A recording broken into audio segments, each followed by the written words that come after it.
Olá pessoal, tudo bem? Sejam bem-vindos a mais um podcast do canal Ouvindo a Consciência. Para quem está chegando aqui pela primeira vez, a ideia desse canal não é ser um canal didático, mas sempre trazer temas reflexivos relacionados à saúde, terapias integrativas, autoconhecimento e assuntos afins. Convidamos sempre profissionais de grande nome em suas respectivas áreas e deixamos com eles o papel de nos fazer refletir. Esperamos que gostem e até o próximo podcast. Um grande abraço.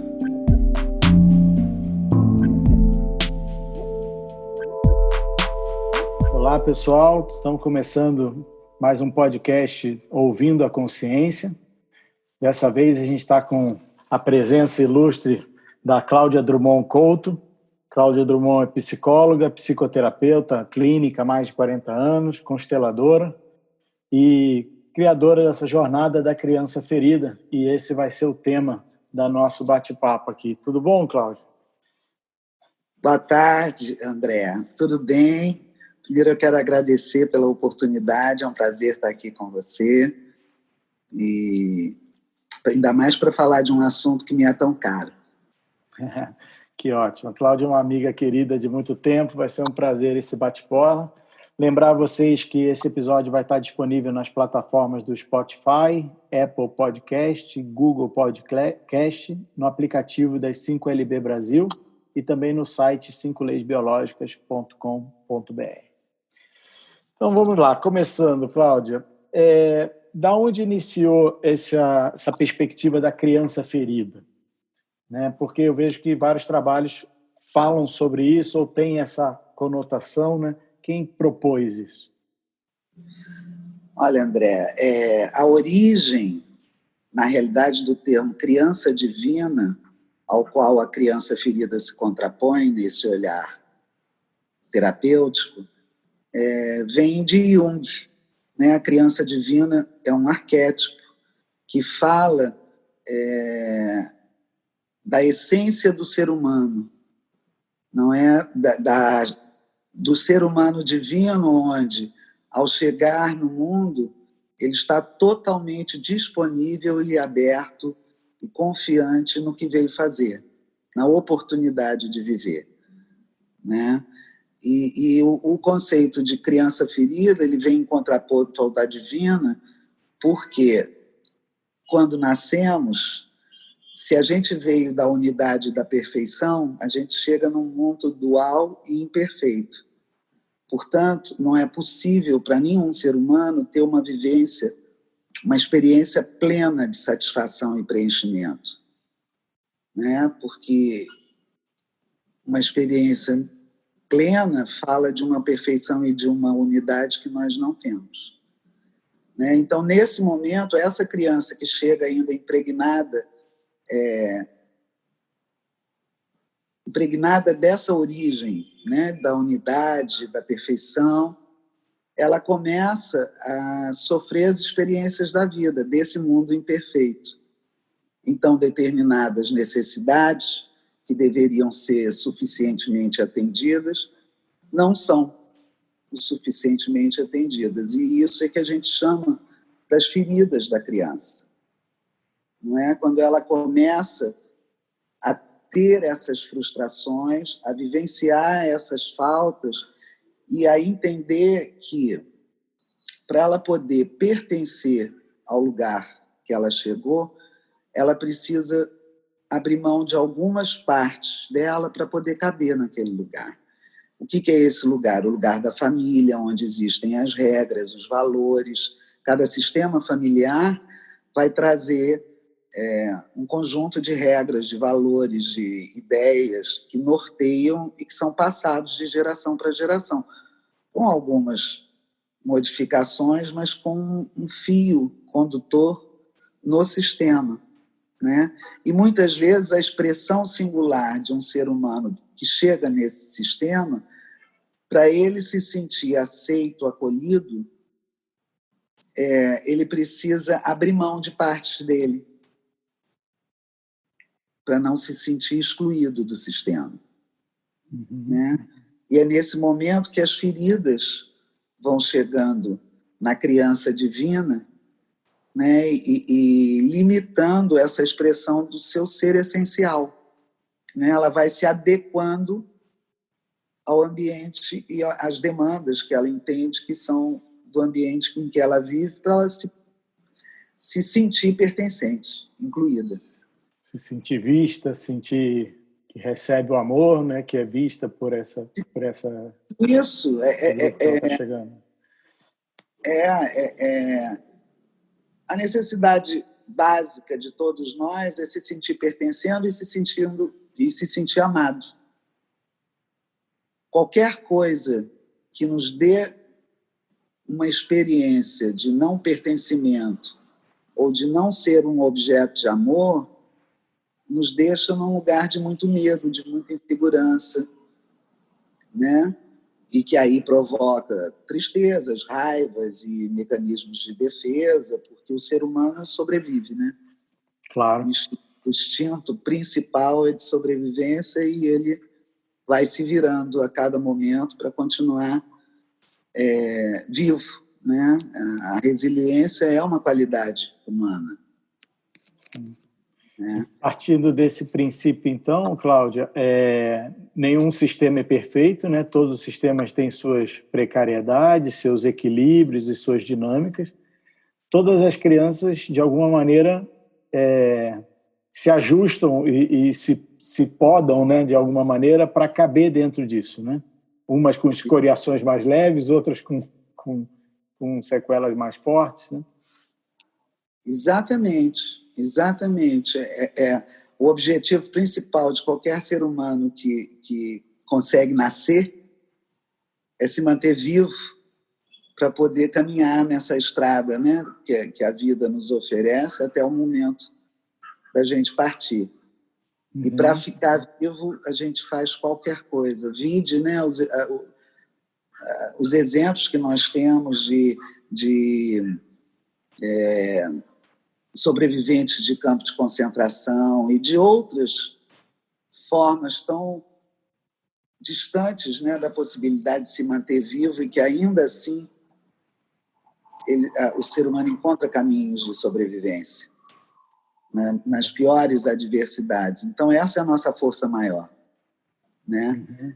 É claro que a gente, como adulto, pode pensar que a gente pode expandir a vida da gente de tal forma que a gente passe do modo sobrevivência para o modo vida, viver usufruindo, não é? Uhum. E eu acho que esse é o desejo de todos, de forma mais consciente, mais inconsciente, é o que todo mundo busca, sair do patamar da sobrevivência e poder criar uma vida com mais abundância, com mais preenchimento, com mais satisfação, né? Sim. E quando a gente está só preocupado em sobreviver, a satisfação não é a principal característica, né, da vida, que a gente dê atenção. A gente está dando atenção para sobreviver. Uhum. Né? Então, eu acho que num processo de amadurecimento humano, a gente tem condições de chegar nesse momento em que a gente olha e diz assim, peraí, o espaço pode ser maior do que esse que eu habito. Né? Eu já sobrevivi, eu já construí, eu já cheguei em um monte de lugares que, quando eu era criança, eu nem imaginava que eu poderia alcançar. Então, agora está na hora de eu entender que muitos dos meus medos não se confirmaram e eu posso começar a buscar novos ângulos para olhar para a minha vida, para a minha história, para poder largar o peso de toda a parte difícil, dolorosa da nossa história e poder ficar só com o aprendizado que a nossa história nos traz. Entende? Perfeito, sim.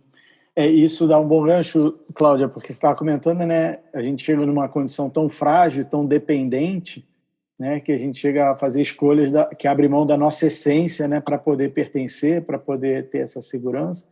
Mas o que você está dizendo é que exatamente isso, a gente leva, essas cicatrizes são levadas adiante, né? A gente chega no adulto com essas cicatrizes ainda, né? E como é que a gente observa, como é que a gente percebe, né, essas marcas? Aonde elas aparecem na nossa vida? Então, André, quando a gente é criança, como você bem falou, a gente é muito frágil, muito dependente. O mundo nos é apresentado por quem nos cuida e também quem somos nos é dito por quem nos cuida. Né? A gente está ali sem saber ainda. A cápsula para o espírito pode ser antigo, mas a cápsula ainda é pequena, né? Ainda é muito precária. Então, eu acho que o espírito tem que ficar aguardando esse amadurecimento. Né? Então, a gente realmente vive durante muito tempo, muitos anos da primeira parte da vida, da infância, nesse lugar de dependência total. Né? A autonomia é construída muito lentamente, porque acompanha todo um processo de amadurecimento psicobiológico. Uhum. Né? Precisa de um tempo para que as coisas possam maturar e possam ser usadas. Né? Então, o ser humano das espécies vivas é a espécie que leva mais tempo para adquirir autonomia. Porque, por um outro lado, a autonomia dele envolve uma complexidade bem diferente dos outros seres vivos, cada um com a sua arte, né? Com a sua composição única e com a sua complexidade. O fato é que a gente leva um bom tempo para poder ter um lugar de autonomia, onde a gente pode pensar o que é o mundo, a gente pode refletir sobre quem somos, o que é melhor para a gente, o que não nos favorece. Esse lugar é custoso de ser alcançado. E muitas vezes a gente passa uma vida alcançando em alguns aspectos da vida, eu me construo como um bom profissional, mas na minha vida pessoal eu tenho uma imaturidade emocional que me atrapalha nas minhas relações. Né? São aspectos que amadurecem de forma assimétrica. Né? Claro. Então, em relação ao que você me perguntou, como é que é isso da criança estar presente na vida adulta? Uhum. Bem, a criança, diante das faltas que ela vivencia, porque ela é cuidada por adultos que também têm as suas precariedades, também foram filhos de pais que também tinham as suas precariedades. Então, né, ao fim e ao cabo, está todo mundo no mesmo barco da falta. Uhum. Né? Vem de lá de trás. Né? Então, o que acontece? Como o que ela precisava receber naquela época era essencial, era vital, é claro que ela recebeu o suficiente para se manter sobrevivendo, mas não o suficiente para se sentir preenchida e assegurada. Plena, né? Plena. Né? O plena tem a ver com se sentir preenchida, assegurada, pertencendo e amada. Se a gente não recebe essas informações o suficiente, a gente vai ficar com essa falta pulsante dentro da gente. Né? E como o olhar da criança ainda é muito inocente, como ela se sente muito pequena, ela acha que os adultos que a cuidam são muito grandes e podem tudo, ela não enxerga a precariedade deles, não tem como. Né? Muitas vezes o amor que chega vem deles, vem de forma pouco clara e é interpretada pela criança como ausência de amor, porque não fica visível para ela. E como essas faltas acontecem na origem da vida, elas são no momento em que é essencial, né, ser cuidado, a criança ela desenvolve os mecanismos dela de defesa para sobreviver a essas faltas, mas ela segue em busca de atender essas faltas. Uhum. Isso é que é a presença da criança na vida adulta. Por quê? Porque ela vai transferindo para as pessoas que vão chegando na vida dela, nas relações amorosas, afetivas, profissionais, a esperança de, finalmente, naquele lugar, ela receber o que faltou lá atrás. Então, nesse movimento, ela não se torna um ser livre para refletir e ver de verdade o que ela quer, o que ela precisa, e usar a criatividade a serviço de se prover, que é o lugar do adulto. Não é? Sim. Um adulto na sua plenitude não precisa ser perfeição, partindo do princípio que não habitamos um mundo perfeito, nem somos perfeitos, mas a plenitude é essa satisfação em ser, em se sentir no seu lugar, fazendo algo que traz um sentido, um prazer, né? Algo que faz a gente perceber que aquilo, além de nos trazer algum tipo de benefício, também beneficia a outros de alguma forma. Esse é o bom lugar, porque aí a gente se sente encaixado, a gente se sente seguro dos movimentos que está fazendo e confiante que a vida vai respondendo. E quando a gente está no lugar da gente, parece mágica, a vida vai trazendo o que a gente precisa para continuar naquele lugar. Se a gente está num lugar que não é o nosso, dá ruim, como diz a galerinha da minha filha. Dá ruim, porque a gente não está no nosso lugar, sabe? O que dá certo é por acaso e a tendência é não dar. Passar errado. Exato. Né? Então, é engraçado, né, André? A gente está passeando por muitos conceitos da constelação, Sim, né? sim. Nesse Sim. papo mais informal. E eu gosto muito dessa forma, porque eu acho que dá para a gente entender melhor a dinâmica da gente na trajetória que a gente tem. Claro. Né? Então, voltando à criança, se ela vai para o mundo com partes excluídas, ainda acreditando que partes dela não são boas de ficarem visíveis porque colocam ela no risco. Muitas vezes essas partes ela já até esqueceu que tinha, porque ficaram lá. Sublimou, né?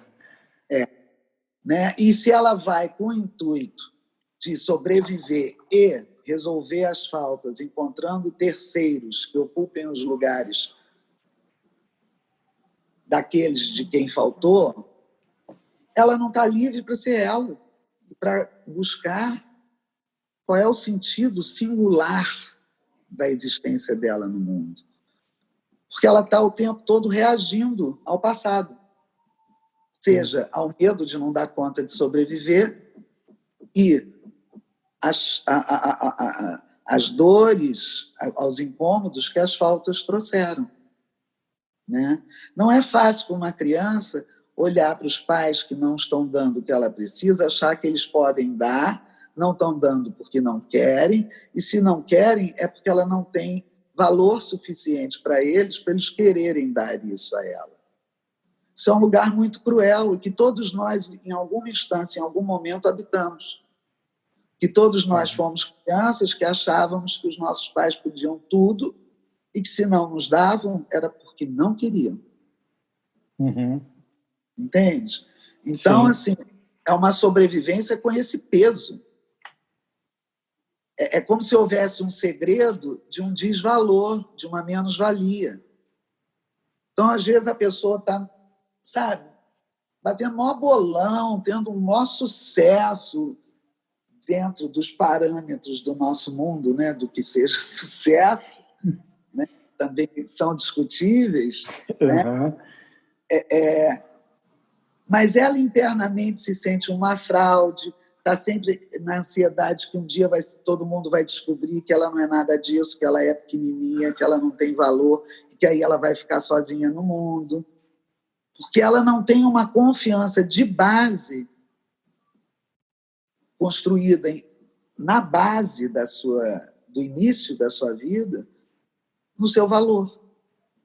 Sim. Que tudo que não chegou a ela, ela traduziu como algum tipo de defeito que ela tinha que impedia que os outros quisessem e trouxessem para ela o que ela precisava, né?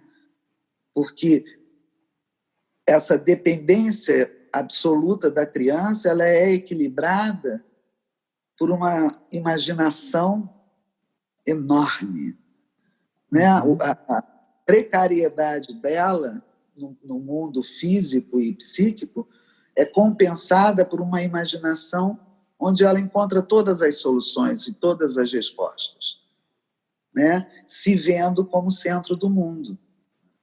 Então, se eu não recebo, é por minha causa. Se eu recebo, é por minha causa.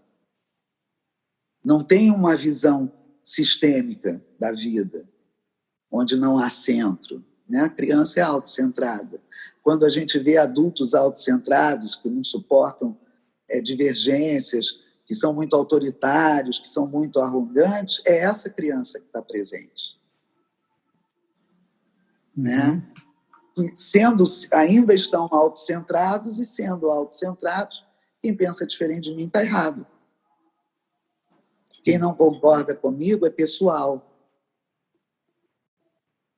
Né? Claro. Então, a gente vai para o mundo e vê um monte de variações de tipos nessa linha. Sim. E aí a gente vai para o mundo com várias dessas figurinhas faltando, assim, alguns galhos que não desabrocharam, né, imaturos, algumas faces imaturas, precisando tomar algumas decisões precoces, muitas vezes, nessas decisões de carreira, por exemplo, onde, claro, não é uma carreira, mas escolher um curso universitário já é uma grande decisão, constituir uma nova unidade familiar, todos esses são desafios, e que eu chego com essas minhas debilidades e o outro também, né? E que muitas vezes nos encontramos querendo que o outro supra as nossas debilidades. Isso. E é onde o dá ruim que você comentou, onde dá ruim, né, a relação. Exatamente. E acontecem aquelas faces, né, infantis que a gente olha, que a gente consegue ver claramente no outro, mas muitas vezes a gente não consegue perceber na gente, né? Quando a gente ficou de mal ou ficou chateado por uma pequena discussão ou teve uma reação totalmente desproporcional, né? Exatamente. A criança ferida de um par, de um amoroso, quando esse par está sendo regido pelas suas crianças, né, eu diria que a curto prazo é tudo lindo, entende? Porque, nossa, o outro está me dando tudo que eu sempre quis receber. Preencheu todas as carências. Eu preciso. Né? Então, a curto prazo é a paixão. Né? Agora, quando os adultos estão na criança, aí a médio prazo já começa a dar ruim, né? Usando esse termo. Por quê? Porque estão os dois esperando que o outro resolva as próprias faltas, né? Então, o outro se torna o depositário do meu pai, da minha mãe, de tudo, sabe, de tudo que me faltou que eu deveria ter recebido deles, né? Deveria, entre aspas. Depois, né, falo sobre isso um pouco mais, que a gente tem os pais certos, porque a gente tem as experiências certas para a gente se constituir na pessoa que a gente veio ser para poder entregar o que a gente veio entregar. Né? Então, isso é uma outra discussão dentro da constelação que foi um dos pontos de atração para mim no pensamento da constelação dentro de um universo psicológico que divergia muito desse pensamento, de uma certa forma, na prática. Né? Sim. Mas, voltando, um casal, um par, quando estão imbuídos das suas crianças, eles não têm chance de se enxergar nas suas qualidades singulares de adulto. Eles não têm chance de ter empatia com a dificuldade do outro, porque o outro veio para me salvar, como é que agora não está conseguindo? Né? A gente que tem filho, a gente sabe. O filho da gente não está preocupado se a gente está bem, se a gente está mal, se a gente pode, se a gente não pode. Ele quer. Uhum. Né? Ele não cuida da gente. Pelo menos o filho saudável não fica preocupado em ficar cuidando da gente. Sim.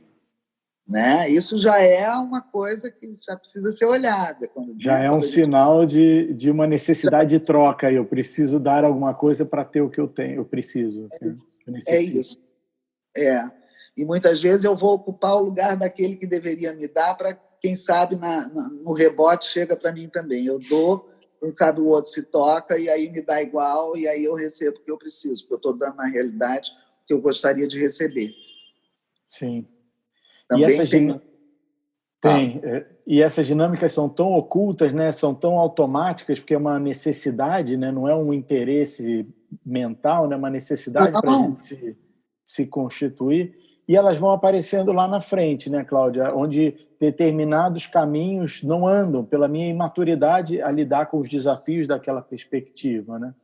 E aí o que pode ser feito, né? Tem conserto essa criança? Olha, é como pegando o que você falou, a maior parte das vezes que a gente está nesse lugar, a gente está sem saber, a gente não tem consciência disso, né? Então, eu acho que todo o trabalho pessoal que tem como objetivo uma expansão de consciência, um aprofundamento no autoconhecimento, e o que eu estou... Porque isso parece título, né, de artigo.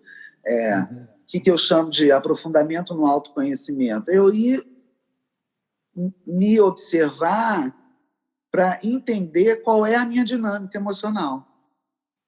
Quais são os meus gatilhos, em que situações que eu vou para um lugar que a intensidade do que eu estou sentindo de desconforto é maior do que o motivo em si.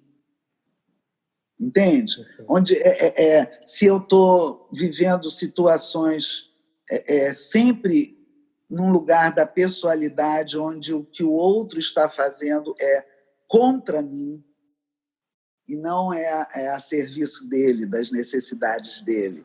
Que é o que eu falei, filho não enxerga a necessidade dos pais. Uhum. Então, se eu estou nesse lugar de criança, a necessidade do outro não é algo a ser considerado por mim. Eu só estou olhando para a minha. Uhum. Entende? Sim. Então, e a gente tem essas dinâmicas emocionais de forma muito inconsciente, né? Tem aquela figura antiga que se usa na psicologia, né? Olhando para a psicanálise com as instâncias de id, ego e superego, né? Onde a consciência é uma pontinha do iceberg que fica para cima do nível d'água, da linha d'água. O inconsciente é aquela montanha de gelo que vai até o fundo do mar, né? Uhum. Então, o que a gente... Lógico que tornar toda essa montanha consciente é utópico. Seria a perfeição. Não habitamos um mundo perfeito. Mas ampliar a parte que fica acima da linha d'água é possível. Né? Então, pessoas vão buscar essa ampliação ou de forma consciente, eu quero expandir minha consciência, ou de forma intuitiva, porque a nossa alma nos leva, tenta nos levar a caminhos que nos ampliem, né? Que nos curem das nossas limitações, das nossas precariedades. O espaço da psicoterapia também, o espaço das terapias em geral, que trabalham com esse lugar de ampliação de consciência, né? Hoje em dia a gente vê a medicina enveredando, né? Assim como nas 5 leis biológicas, por tantas vertentes que também tentam devolver, não é trazer, devolver esse olhar ampliado, né? Para um universo que seccionou esse olhar por interesses outros, mas que talvez tenha até avançado tecnologicamente, fazendo essas partinhas, né, transformando em partes aquilo que era um todo, mas que eu acho que a gente está vivendo um momento planetário que é para integrar as partes que foram divididas. Exato. Né? A gente pode fazer isso num movimento macro, na ciência, na tecnologia, na medicina, mas a gente pode fazer isso no micro, cada um em si, dentro do possível, com amorosidade. Né?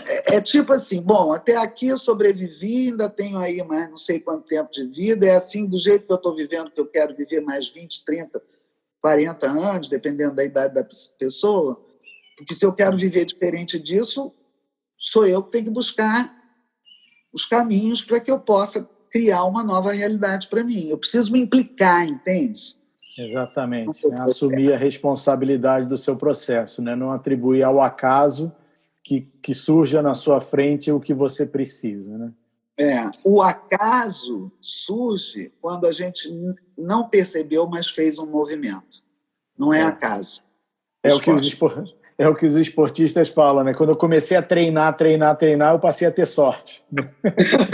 Exato, exatamente. Não é de graça, né? Não veio a nenhum custo, né? Muito pelo contrário. E quais seriam os sintomas? Você citou uma coisa muito legal, que é tudo que eu tomo de forma pessoal, né, de que a pessoa fez para me agredir, essa é uma maneira, é um sintoma aí de uma perspectiva da criança ferida. Quais são outras naturezas que aparecem?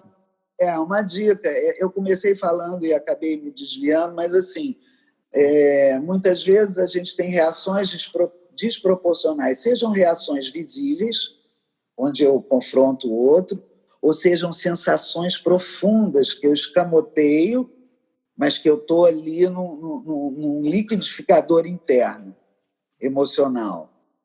Né? E aí, se eu olho para o fato em si, que foi o gatilho para essa intensidade explícita ou internalizada, mas presente, e o motivo não combina com o tamanho, com a intensidade. É desproporcional, né? É desproporcional. Né? E muitas vezes tem essa conotação também da pessoalidade ficar sentido. Né? Assim, pode até ser uma reação, mas a primeira sensação foi ficar magoado, e aí eu posso reagir violentamente ou vitimadamente, não importa, mas eu perdi a situação de perspectiva, né? E passei a usá-la como uma porta de liberação para coisas minhas guardadas. Emoções reprimidas, sentimentos contidos. Porque quando eu falo que a criança desenvolve mecanismos de defesa para seguir adiante das faltas, as faltas envolvem sentimentos. Raiva, medo, tristeza, né? Culpa, né? Dependendo da idade da criança, já entra nesse lugar também. Né? Então, eu preciso entender, eu não posso perder de perspectiva que eu tenho um mecanismo de defesa que fala de uma dor que eu desenvolvi para não sucumbir àquela dor, ter resiliência e dar um jeito de seguir em frente. Entende? Sim. Então, essa dor precisa ser visitada por mim. Não eu mergulhar e ficar chafurdando nela, não é isso. Mas eu preciso dar lugar para minha criança poder olhar para o que ela, na época que ela precisou sobreviver, ela não pôde olhar. Com a confiança de que ela agora também conta com o adulto que somos. Ela não está sozinha para olhar para aquela dor, para abrir aquele potinho. Porque abrir aquele potinho e deixar circular o que está ali guardado é que é o movimento de cura. Sim. Vai ficar uma marquinha sensível. Mas o adulto, quando ajuda a criança a se curar de uma ferida, mesmo ela mantendo uma marquinha sensível, ele não vai mais permitir que ela tome conta da vida quando aquela marquinha é cutucada, porque ele já conhece o que está chegando, e ele chega junto antes, para cuidar dessa criança. Uhum. Como fazer é cuidar dessa criança. Como cuidar dessa criança é reconhecendo a existência dela em nós e nos comprometendo a fazer esse caminho de autoobservação para entender como ela funciona, para a gente poder chegar junto, né, e interferir num funcionamento que acontece num piloto automático diante de determinadas convocações da vida, situações da vida que se tornam gatilhos, né, e ela poder confiar que existem outras formas de lidar com aquele tipo de situação, de compreender o que está acontecendo, não na pessoalidade, na reatividade, mas numa postura de mais abertura e confiança com a vida. Essa confiança da nossa criança ferida pode ser conquistada aos poucos com o nosso adulto se apresentando a ela como o melhor cuidador que ela pode ter daqui por diante.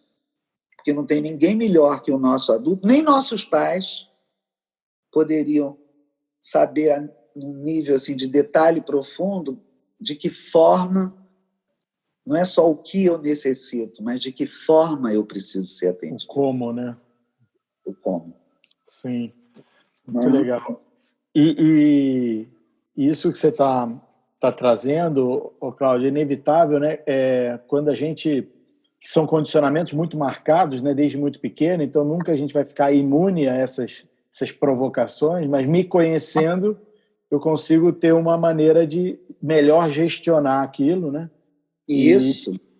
E conseguir trabalhar com aquela sensação e fazer desses episódios oportunidades de treinamento, né? De adquirir capacidade de melhor matar essa bola, essa situação, amortecer ela de uma maneira melhor, dar um melhor lugar para ela e seguir cada vez mais forte, né? E aí, pelo que você está falando, pode falar. Não, eu só ia completar assim, quando a gente faz essa separação entre a nossa parte adulta e a parte da nossa criança ferida, a gente pode começar a cuidar dela, né?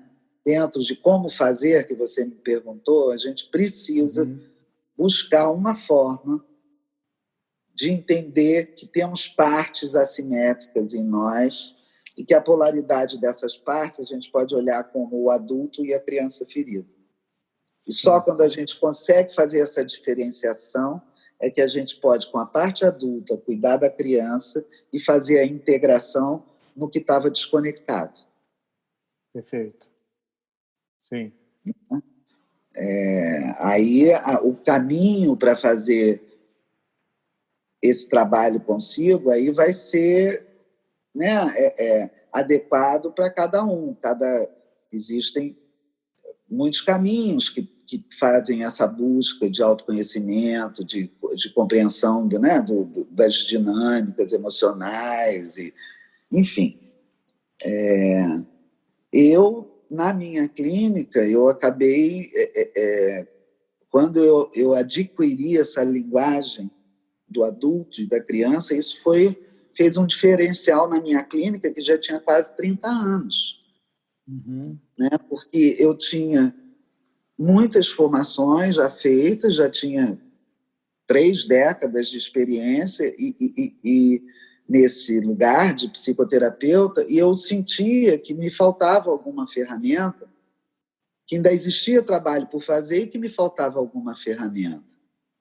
Né? E eu conheci essa linguagem de uma forma mais profunda a partir dos meus estudos sobre constelação familiar, quando eu fui fazer a formação.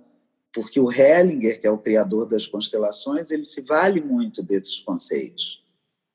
Né? E isso, quando eu fui olhar para a minha clínica, ela estava se modificando, o meu approach, a minha forma de trabalhar com os meus clientes, a partir dessa visão sistêmica, incluindo esses conceitos da criança.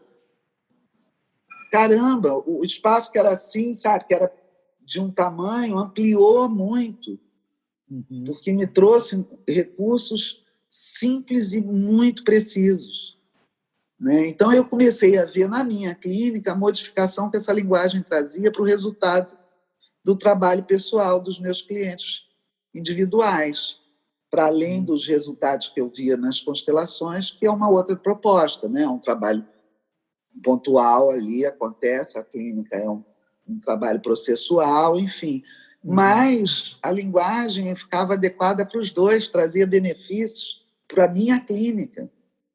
Né? Eu digo, gente, isso é um pulo do gato, essa linguagem, porque ela pode ser difícil de... Assim, o trabalho em si, a pessoa tem que estar comprometida com um mergulho que não assim, não é tomar um chá com torrada às 5 horas da tarde, né? É um mergulho, né? Mergulhar em si mesmo, a gente passa pelas dores, por muitas coisas. Mas quando a pessoa decide fazer isso, quando ela está num lugar que se vale dessa linguagem, a clareza vem de forma muito rápida, entende? Então, a gente sabe que quanto mais claro a gente tem um assunto, melhor fica lidar com ele. Exato. Né? E se a gente está confusa, tem algum ponto cego, a gente pode patinar um pouco, não é? Então, essa linguagem trouxe para mim muitos benefícios. E aí, a partir disso, eu comecei a trabalhar com esse foco no consultório e comecei a desejar fazer um trabalho em grupo para que mais pessoas num mesmo momento da vida pudessem se apropriar desse tipo de linguagem que permite que você leve para casa uma ferramenta muito boa de se cuidar, para se cuidar. Porque nessa caminhada você vai descobrir quais são as necessidades básicas da sua criança que não foram atendidas, de que forma você pode atendê-la ou ajudar a sua criança a lidar com a frustração se a necessidade não está podendo ser atendida naquele momento. Entende? É deixar a nossa criança ser criança de novo e oferecer um cuidado mais potente para ela. Né? E aí, nesse momento, eu comecei a pensar nesse trabalho em grupo e eu fui desenvolvendo, eu tenho um ritmo para chegar nas coisas, até que eu resolvi que estava na hora de fazer, e aí chamei uma amiga, a Tereza, para a gente desenvolver junto um grupo que, através de 12 encontros, pretende não curar a criança ferida, mas oferecer os instrumentos para que a pessoa possa, ali, ao longo dos 12 encontros, já cuidar das coisas que normalmente são as mais essenciais que surgem, né? Mas também para que ela possa compreender que ela vai seguir cuidando. E a gente precisa entender que a gente precisa se compenetrar e se comprometer com o lugar de cuidador da nossa criança. Porque é dessa forma que a gente vai conseguir dar os passos que a gente precisa para se autorizar a criar a vida que a gente quer ter. Exato. E você está comentando, me veio a coisa do adulto receber, tomar ela de volta, né? Daquela criança. Me veio a analogia que o Garriga faz da criança tirânica e profética, né? Que vai buscando essas sensações e o adulto passa a acolhê-la, né? E identificar as suas necessidades, ferramentas para quando ela aparecer, dar um melhor lugar para ela, né? Assumir a responsabilidade sobre ela, né? E acho que é muito interessante porque quando isso não é tão trabalhado, me parece, ouvindo isso, a figura da vítima e da inocência é muito fácil, né? Porque assim como eu botava a culpa, atribuía ao universo não ter me dado, eu também coloco no outro que não me deu. Se eu estou sempre apontando para fora, né? De certa forma, eu estou naquela posição no trono, dizendo o que os meus súditos estão faltando me dar, né? No trono dos inocentes. Exato. A figura... Então, eu acho que para mim faz muito sentido assim, se alguma situação eu estou muito emperrado como vítima ou como inocente disso, de alguma maneira tem algo aí que eu não estou vendo. Alguma coisa tô papando mosca aí, porque o universo não está ao meu redor para me fazer sofrer ou para me colocar numa posição dessa. Talvez a perspectiva que eu estou tendo é que seja enviesada, né? E é natural da gente ser pego por essas e poder olhar para isso, né? Claro, porque nessa perspectiva que você está falando, na realidade você estaria ancorado no seu menino, se sentindo o centro do mundo. Uhum. E achando que tudo que acontece ao redor, que chega até você, porque você tem o poder de orquestrar a vida, a seu favor ou contra você. Sim, sim. Muito, né? A impotência da criança se equilibra numa sensação de onipotência, entende? A gente está sempre em busca de equilibração. A equilibração pode acontecer de uma forma saudável ou de uma forma não tão saudável, mas de uma forma mais precária. Né? Eu me senti impotente quando eu sou criança,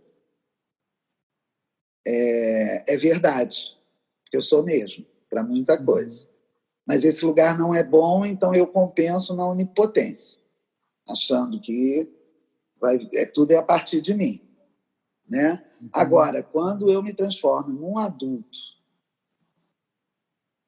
que é conduzido pela sua criança ferida, né? E aí esconde a sensação de impotência com uma atitude onipotente, arrogante.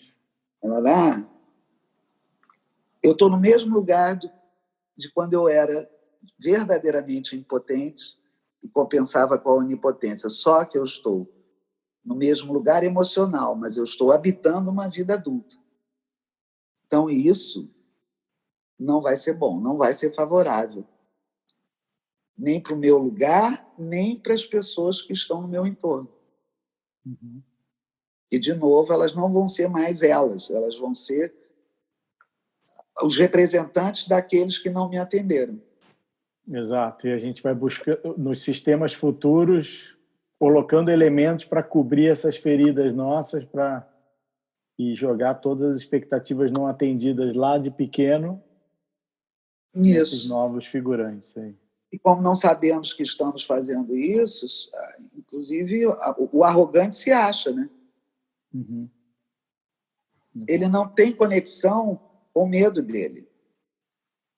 Poucos são os que chegam num consultório com esse perfil de arrogância, de onipotência, e que já têm alguma consciência que isso é para disfarçar uma sensação de impotência, de precariedade. Né? Esse perfil, normalmente ele chega se achando mesmo. Né? E não entendendo por que alguma coisa não está dando certo, entende? Que levou ele até o consultório. Claro. Ele chega ainda na queixa. Com 300 argumentos fora e justificativas fora para não ter atingido seus objetivos, ou não sei quem quer me prejudicar, a empresa não quer que eu evolua, a esposa isso e aquilo, e vai... Qualquer argumento que não seja a partir de mim, é do outro. Está no outro. A razão está no... o motivo daquilo está no outro. Eu não me implico. Porque eu sou onipotente, sou o centro do mundo, né? Beiro a perfeição. Essa é uma boa dica, né? Porque toda vez que a gente atribui aos nossos desejos faltosos, nossos insucessos aos outros, de certa forma, a gente está deixando de olhar para aonde a gente pode, de fato, mexer, né? Para a peça do tabuleiro em que a gente pode, de fato, atuar, né? Exato. Em consultório é muito surpreendente quando você... Consultório de psicoterapia mesmo, né? Assim, quando você oferece... Né, o cliente está trazendo alguma queixa em relação a um terceiro, né? Ela isso, ela aquilo, fez isso, fez aquilo, tá, eu me senti assim, o assado, ela usou, ou manipulou, sei lá, qualquer coisa fora, né? E aí você oferece para o cliente assim, ok, isso tudo aconteceu, ok, chato pra caramba, enfim, injusto, seja lá o que for. Mas que necessidade sua não atendida aconteceu nessa situação? O que você te levou ou a não dar limite, ou a ser rígido demais, ou, enfim. Né? O que havia em você envolvido nessa situação? De necessidades não atendidas, né? E isso é surpreendente, porque é simples. Assim, né? Você faz um desvio de foco e a pessoa se depara consigo mesmo. A perspectiva muda totalmente, né?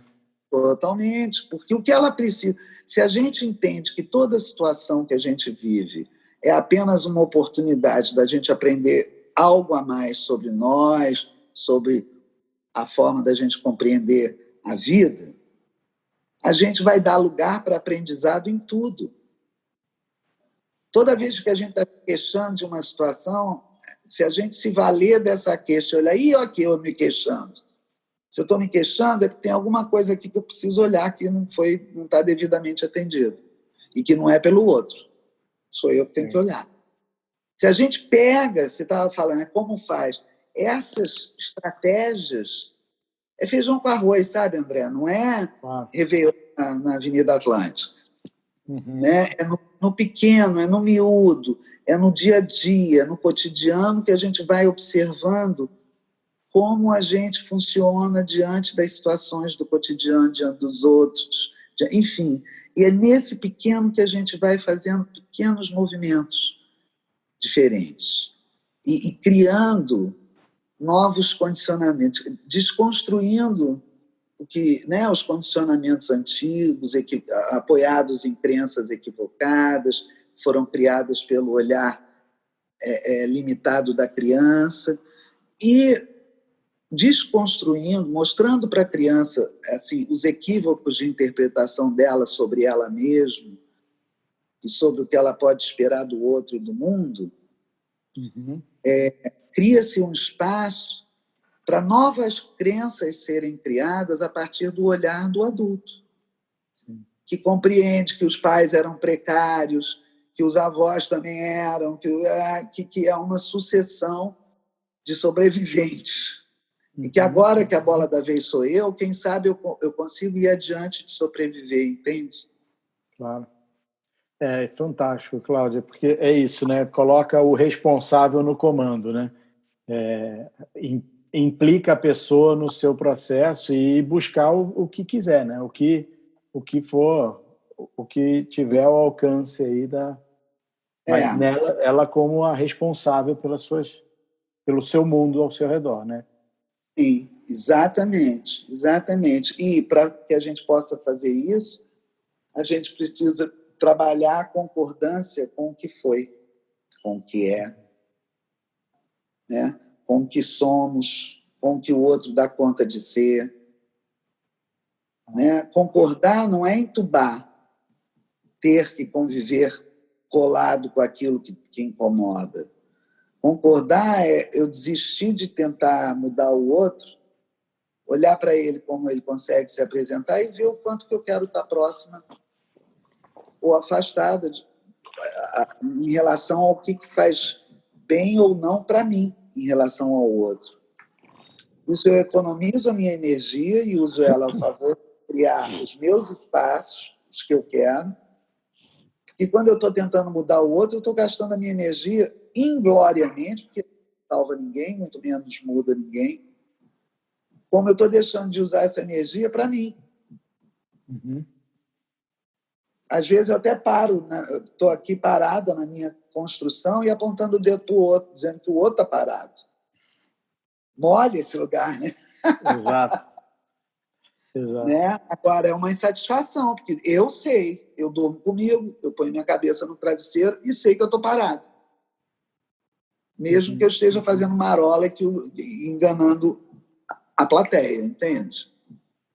No final, ao fim e ao cabo, a gente busca um trabalho de autoconhecimento, porque quem dorme com a gente é a gente, do primeiro ao último dia de vida. Então, se a gente não tiver uma boa relação interna, se as minhas partes não se integram, se elas não ficam felizes de se reconhecerem como partes de um todo, né? Eu posso viver 100 anos numa guerra interna, com a fachada de estar tudo bem, mas um inferno pessoal, interior. Exato. Para quê? E eu acho que os tempos são esses, né, Cláudia? A gente tem N exemplos de que sobrevivemos, passamos a vida na sobrevivência, e agora a gente pode buscar de que forma eu posso criar o mundo que eu quero, né? Assumir essa posição de protagonista na sua história, né? E não como uma vítima do mundo e um responsável por criar o mundo que deseja, né? Exatamente. Muito bom, Cláudia. Voou aqui, já estamos quase 1 hora. Algo que não foi coberto, alguma consideração, Cláudia? Não, assim que não foi coberto, não, quer dizer, eu acho que é um mundo, né? Assim, o que foi coberto já dá um panorama para, né, para se refletir, né, para as pessoas que escutarem poderem se valer do que foi dito aqui para fazerem algumas reflexões ou não, né? Claro. Eu acho que e assim, para finalizar, acho que nós estamos vivendo tempos onde, querendo ou não, é a hora de se olhar. Não pode haver uma mudança externa se cada um não fizer algum tipo de transformação interna. Não tem mágica.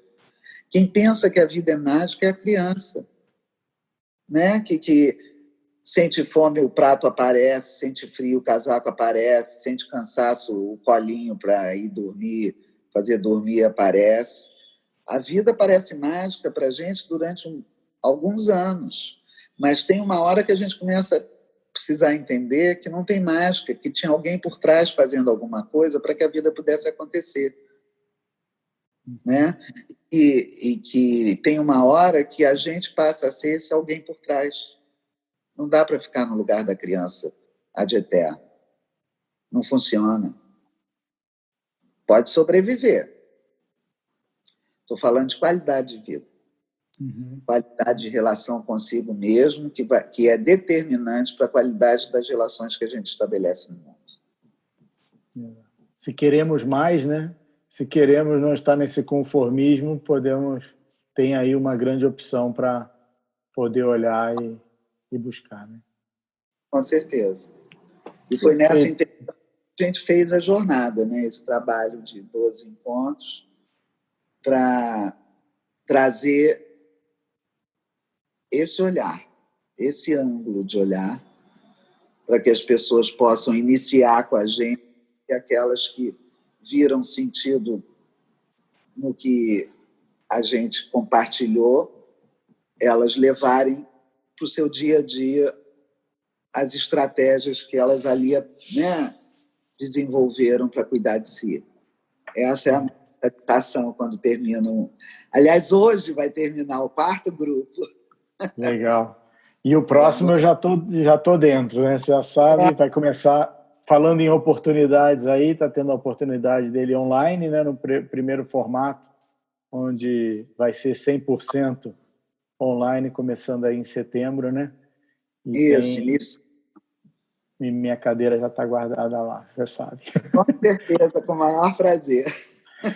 Obrigadão, Cláudia, foi ótimo esse bate-papo. A galera sempre que ouve dá uma participada, que tiver de dúvidas ou temas que a gente pode voltar. Cláudia é uma amiga querida, vai ser um prazer poder trazer de novo, a gente elucidar mais coisas, aproveitar mais da experiência dela.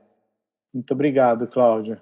Fico muito feliz, agradeço pela oportunidade, me coloco totalmente disponível para, sempre que quiser, a gente bater esse papo, que é a coisa que eu mais gosto de fazer na vida. Ótimo, muito bom.